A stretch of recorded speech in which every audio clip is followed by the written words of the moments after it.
Good afternoon. I am Morgan Vaughn. This is Facts at 5. It is LTV. It is Monday, April 20th, 2020. April 20, 2020.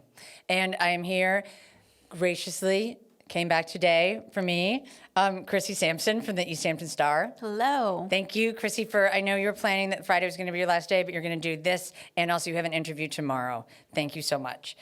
Okay, so we're going to lead with local, which is just some news that broke this weekend, that the marinas, which had been closed until, I think, May 1st. May 1st, and then May maybe 15th. Maybe 15th, have said now you can use them.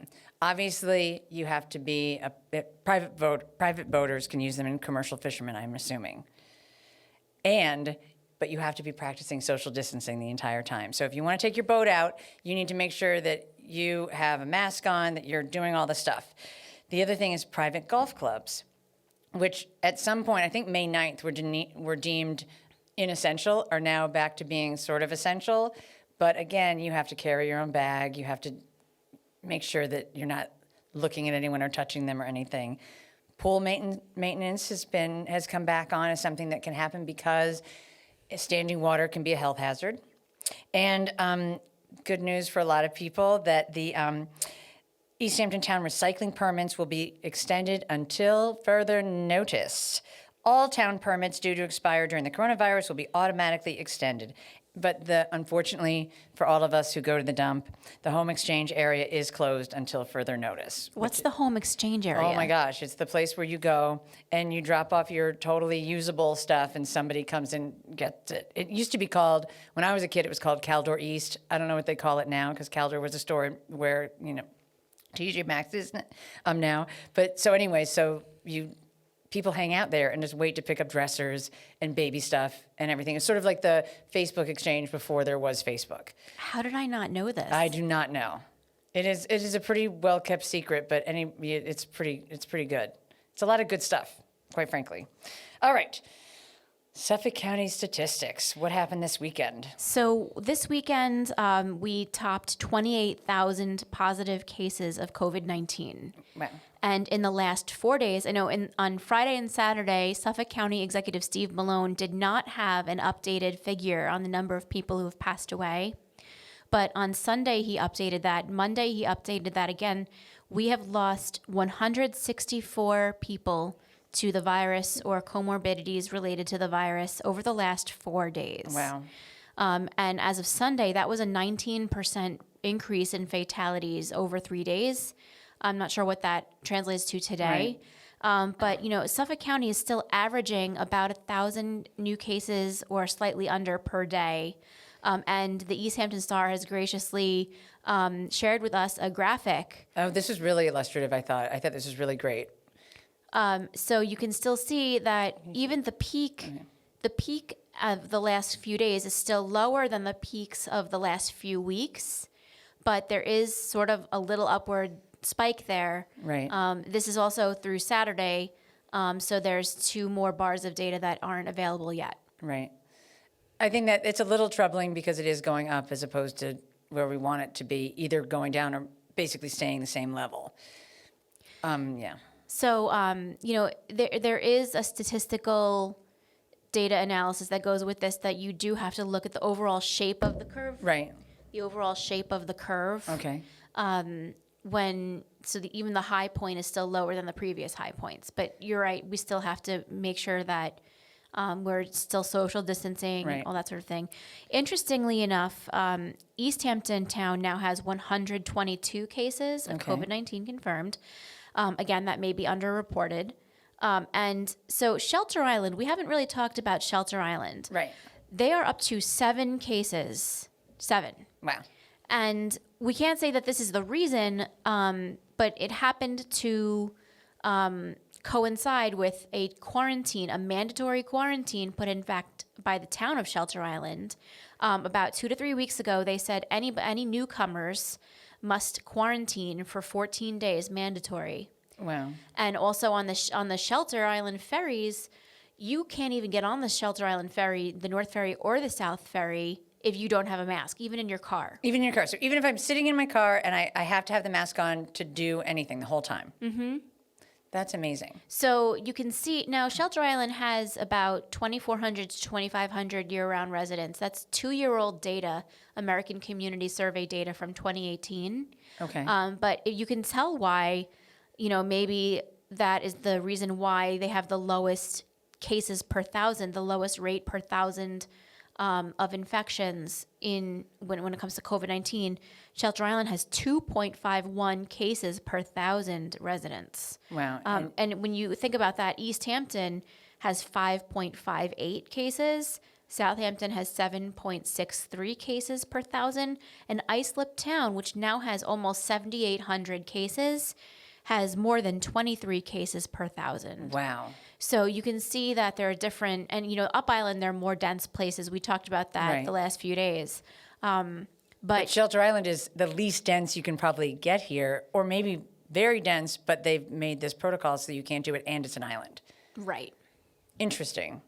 So, one of the stats we always like to see is discharges. And there have been hundreds of patients discharged over the last week, including 90 from yesterday to today. Oh, excellent. Well, that is good. Something bright and cheery. People do recover.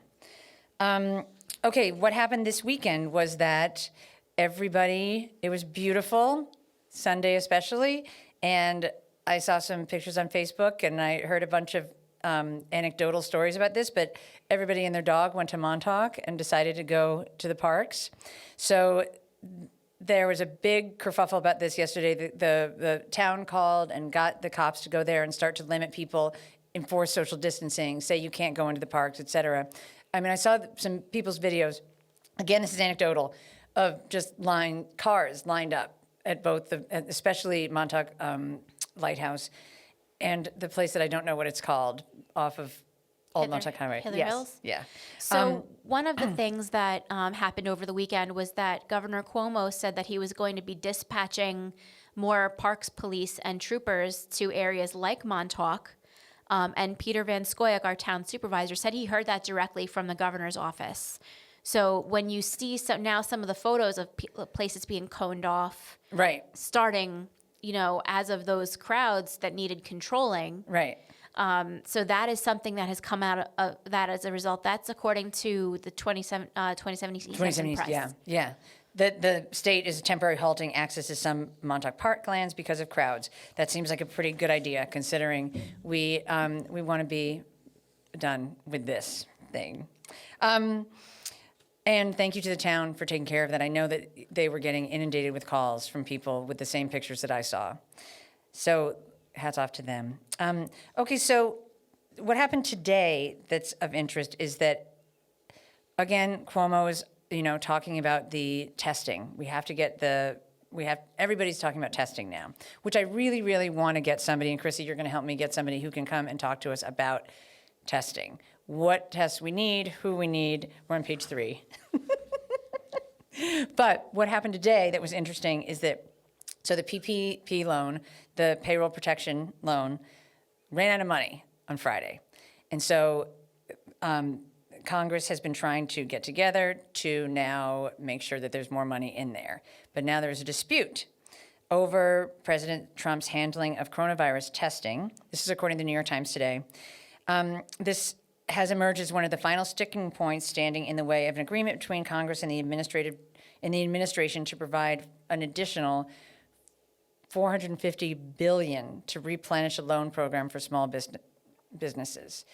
Negotiations between the Trump administration and Democrats to reach a final deal were not expected to finish Monday today, but they're hoping that there's going to be another session tomorrow at 4 p.m.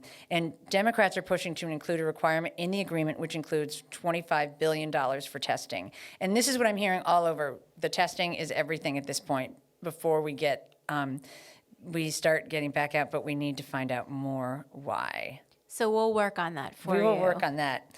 Okay, good news headline for people who aren't me and Chrissy. So Morgan is referring to folks who are not yet married. Yes. And so You lucky few.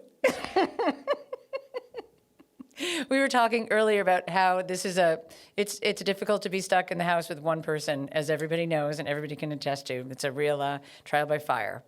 So anyway. So Governor Cuomo, now town offices where you would normally obtain your marriage licenses from the town clerks, right? They've been closed for weeks. And that has halted the issuance of marriage licenses, except now that Governor Cuomo has issued an executive order allowing town clerks to do this online. Oh, wow. Okay. So you can now have, the caveat is that you still have to have a valid photo identification of some sort. Okay. A driver's license that hasn't been expired. That's another issue we were just talking about, is that the DMVs Right, are the closed. So if you have an expired driver's license and want to get married, you may still be out of luck. But now the process can move to be online. So that's good news if you have a wedding in your future. Well, you know what? This is bringing me to something that I've been thinking about, how much has changed in the past 4 to 5 weeks, in terms of everything happening online now. So will this be how it is forever? Maybe it will be. Anyway, just something, I don't know. I can't see that. This is just conjecture at this point, but, and we're Facts at 5, so maybe we should we're not talk conjecture about at that. 5. I'm sorry. We'll see. Time will tell. Okay, so you had some good news. You wanted to talk about the Montauk Community Playhouse newsletter, which you said is fantastic. Yes. So if you are looking for resources, the Montauk Community Playhouse Foundation out there in Montauk, they're not just doing their capital campaign right now, but they've shifted their focus to a more community-oriented message. And, for instance, today's newsletter had fundraisers, food information from East Hampton town, and this little nugget that we loved about Chad Smith from the Red Hot Chili Peppers doing wonderful quarantine Guess That Tune games on his Instagram. And so that's a real treat. That's a real treasure. Chad Smith, he's a Montauk guy. Mm-hmm. And he's played with Nancy Atlas and at Inner Sleeve Records, and he's a fun guy. Oh, that's awesome. But that was just one little gem that the Montauk Community Playhouse Foundation in its newsletter has put out there, and they do it every several days, and it's a real service to the community. So, and is it montaukcommunity.org, I think? We'll get that. I have it at the end, and I have it right, so don't listen to me.